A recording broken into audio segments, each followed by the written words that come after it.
They did. It's a bittersweet reason for Plan C, but a lot of emphasis on the sweet part of it.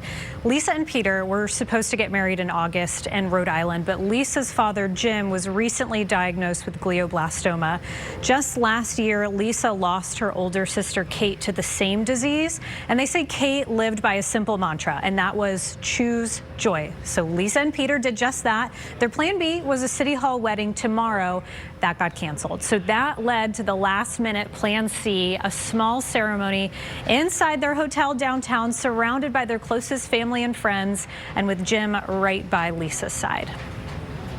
We've had so many ups and downs, and to have a day like this for It was great. And like as the day has gone on, the beautiful snow, and it's just been such a cool memory to build together. I know. It's you know what?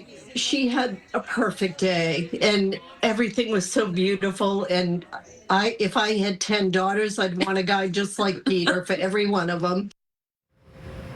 Peter says, A, it was so nice to change into some tailgate clothing right after wedding clothing, and B, so many people rallied to help them do this today, like their photographer and the Justice of the Peace. So it reminded him that in these times, people still care about other people, and that meant a lot to them.